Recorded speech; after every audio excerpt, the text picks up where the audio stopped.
Dutta Media, Power of News. Hello viewers, welcome to another episode of Your Doctor. మీకోసం మీ doctor.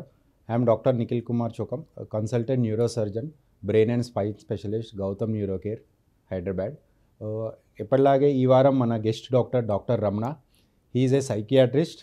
మనం ఈరోజు మన ఇంటర్వ్యూలో సైకియాట్రీలో చూసే మనం different type of diseases, drugs related కానీ, అడిక్షన్ ఎందుకు అవుతారు, అబ్సెసివ్ కంపల్సివ్ డిజార్డర్స్ లాంటి, సైజోఫ్రీనియా లాంటి చాలా డిఫరెంట్ డిజీజ్ రిలేటెడ్ గురించి మాట్లాడుకుందాం. చాలా ఇంట్రెస్టింగ్గా ఉండబోతుంది. డాక్టర్ రమణ, మీ గురించి. Hello everyone, good morning. I'm Dr. Ramana, working as a DMHP psychiatrist at Kamareddy and also maintaining private hospital at Kamareddy named as GVR Hospital. Doctor Ramana, so మీరు as a psychiatrist, so psychiatry like different type of diseases కామన్గా సొసైటీలో చూస్తూ ఉంటాము. కొద్దిగా అంటే మీరు most common ఎక్కువ చూసే ఈ సైకియాట్రీ డిజార్డర్స్ ఏంటి? సార్, మెయిన్గా చూసుకుంటే సైకియాట్రీ డిజార్డర్స్ కంటే సైకియాట్రీ డిజార్డర్స్లో కామన్ మెంటల్ డిజార్డర్స్ ఉంటాయి, సివియర్ మెంటల్ డిజార్డర్స్ ఉంటాయి.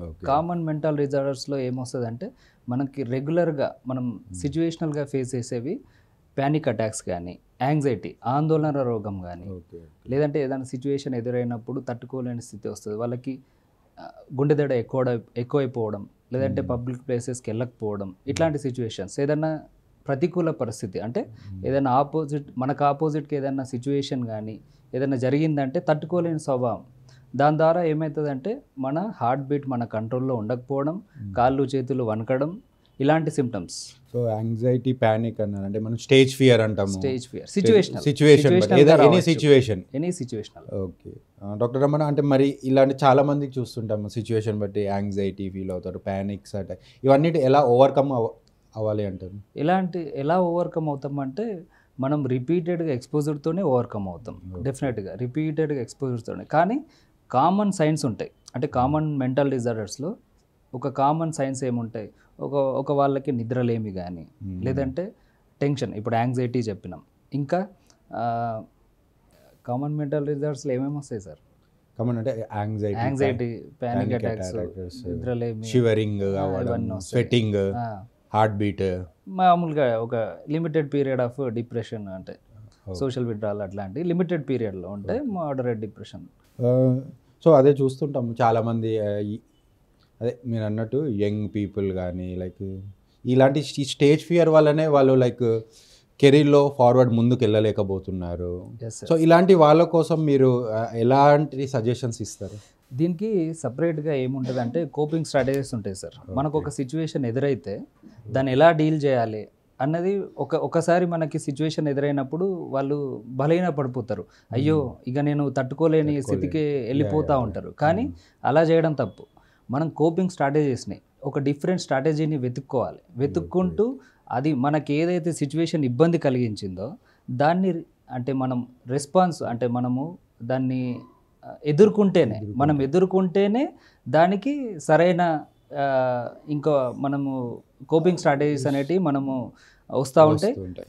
ఏమంటారు లైక్ ఏదైనా సిచ్యువేషన్ ఫస్ట్ టైం ఫియర్ ఉంటుంది, సెకండ్ టైం ఫియర్ ఉంటుంది, కానీ అలా first time and second time భయపడినంత మాత్రాన back step go forward by repeated అంటే ఆ సిచ్యువేషన్ని బై రిపీటెడ్ ఫేసింగ్ తోటి మనం డెఫినెట్గా ఆ ఫియర్, ఆ కాంప్లెక్షన్ని మనం దూరం చేసుకోవచ్చు, లైఫ్లో ముందుకు వెళ్ళిపోవచ్చు.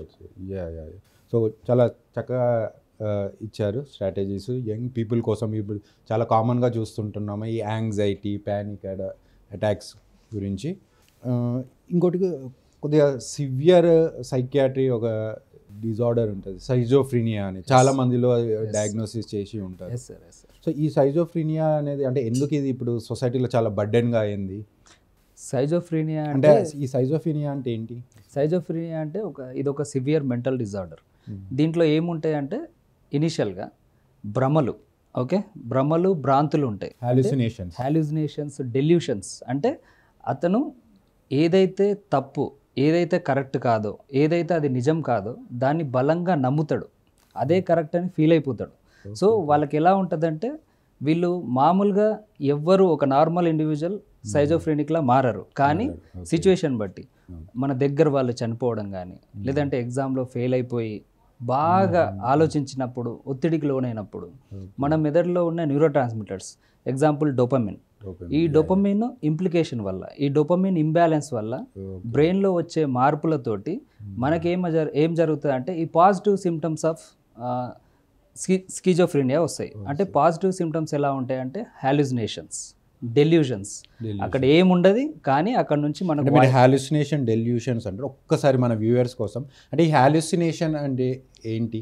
హాలుసినేషన్స్ అంటే అక్కడ లేని ఒకటి మనకు కనిపించడం లేదా వినిపించడం, అట్లా ఆడిటరీ హాలుసినేషన్స్, విజువల్ హాలుసినేషన్స్ ఉంటాయి. ఇవి అక్కడ ఏముండదు, అక్కడ సిగ్నలే ఉండదు, కాకపోతే ఆ పర్సన్కి బ్రెయిన్లో డోపమైన్ ఇంబ్యాలెన్స్ వల్ల ఆ పాజిటివ్ సిమ్టమ్స్, ఆ పాజిటివిటీ అనేది వస్తుంది, దాన్ని బలంగా నమ్ముతాడు. ఫర్ ఎగ్జాంపుల్ అక్కడ ఎవ్వరు ఉండరు, ఇప్పుడు నేను మీతో ఎలా మాట్లాడుతున్నానో అక్కడ ఏ పర్సన్ ఉండడు, కానీ ఒక పర్సన్ ఊహించుకోరు, వాళ్ళ ప్రమేయం ఏముండదు, వాళ్ళ తప్పేముండదు, కానీ ఆ పర్సన్కి అవతల మాటలు వినిపిస్తూ ఉంటుంది.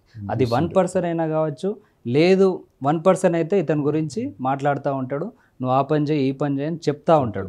అదే 2% అనుకోండి, అది ఆ పర్సన్స్ ఏం చేస్తారంటే ఇతని గురించి డిస్కస్ చేస్తూ ఉంటారు.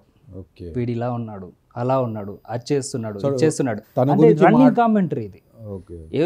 అంటే మనకి ఇప్పుడు నేను మీతో ఇంటర్వ్యూకి వస్తే ఒక 1/2 అవర్ 1 అవర్ మాట్లాడుకుంటాం, కానీ స్కిజోఫ్రీనియా ఎప్పుడైతే పర్సన్ ఎఫెక్ట్ చేస్తుందో ఆ పర్సన్కి ఇట్లాంటి హాలుసినేషన్స్ ఆర్ డెల్యూషన్స్ ఎప్పటికీ రన్ అవుతాయి. పొద్దున లేచిన నుంచి నైట్ వరకు ఎవ్రీథింగ్ రన్నింగ్ కామెంటరీ లాగా వాయిసెస్ వినిపిస్తూ ఉంటాయి, లేనిది ఉన్నట్టు కనిపిస్తూ ఉంటుంది. సో ఆ పర్సన్ ఎప్పుడైతే ఈ డెల్యూషన్లోకి హాలుసినేషన్స్లోకి వెళ్ళిపోతాడో ఆ పర్సన్కి నిద్ర అనేది ఉండదు. డెఫినెట్గా ఫస్ట్ స్లీప్ డిస్టర్బెన్సెస్ స్టార్ట్ అవుతాయి, దాని తర్వాత నుంచి ఫుడ్ ఇంటేక్ కానీ సెల్ఫ్ కేర్ కానీ, ఎందుకంటే ఇంటర్వ్యూ మనది 1/2 అవరే, కానీ అతనికి ఇంటర్వ్యూ లేదంటే డిస్కషన్ ప్రొలాంగ్డ్ పీరియడ్, అది డిసీజ్ ఎఫెక్ట్ చేస్తున్న రోజులు వాళ్ళ వాయిసెస్ వినిపిస్తూనే ఉంటాయి. సో వాడు అదే లోకంలో ఉంటాడు, మిగతా పర్సనల్ రిలేషన్షిప్స్ కానీ ఆక్యుపేషన్, మనం ఏం చేస్తున్నాం, ఏం పని కానీ, జాబ్ లేదంటే పర్సనల్ రిలేషన్షిప్ అన్ని డిస్టర్బ్ అయిపోతాయి. ఫుడ్, సెల్ఫ్ కేర్ మొత్తం డ్యామేజ్ అయిపోతుంది. సో ఆ పర్సన్కి సోషల్ విడ్డాల్ వచ్చేస్తుంది. సోషల్ విడ్డాల్ అంటే నలుగురితో కలవలేడు, ఎందుకంటే వీళ్ళే నలుగురు, వీళ్ళతోనే టైం సరిపోదు అతనికి. సో ఇది సీరియస్ ఇల్నెస్. అంటే దీంట్లో కూడా గ్రేడ్స్ లైక్ సివియారిటీ అలా ఉన్నాయా? Severity, schizophrenia is a severe mental disorder. Okay, so మీరు స్కిజోఫ్రీనియా డయాగ్నోస్ చేశారు అని అంటే సివియారిటీ ఉన్నట్టే. డెఫినెట్గా స్కిజోఫ్రీనిక్ ఇండివిజువల్స్ అందరూ సివియర్ మెంటల్ ఇల్నెస్ కిందకే. ఎందుకు సివియర్ అంటున్నామంటే వాళ్ళ వల్ల అతనికి ఒక ఇన్సైట్ అనేది ఉండదు. స్కిజోఫ్రీనియా వచ్చిన ఇండివిజువల్కి అరే నేను నిజంగా నాకు ఒక రోగం వచ్చింది, నాకు ఒక మానసిక పరమైన ఇబ్బంది వచ్చింది, నేను ఇబ్బంది పడుతున్నానని గ్రహించలేడు. ఎందుకంటే ఆ డెల్యూజన్ని బలంగా నమ్ముతున్నాడు కదా, మనతో కూడా వాదిస్తాడు. నీకు తెలియదు, వాళ్ళు మాట్లాడుతున్నారు నాతోటి, వాళ్ళు చనిపోమంటున్నారు, వాళ్ళు చంపుకోమంటున్నారు. సో మీరు చంపుకోమనడం, చనిపోవాలని అంటే నిజంగా చేస్తారా, చనిపోతారా? డెఫినెట్గా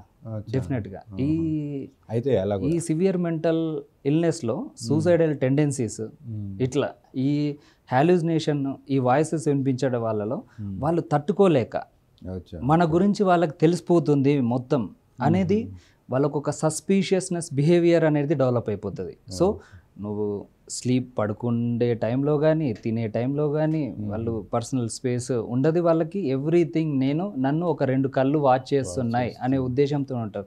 ఈ జీవితం నాకెందుకు అనే ఒక ఉద్దేశంతో సూసైడ్ చేసుకునే ఆలోచనలు ఉన్నాయి. For more updates please subscribe Dootha media.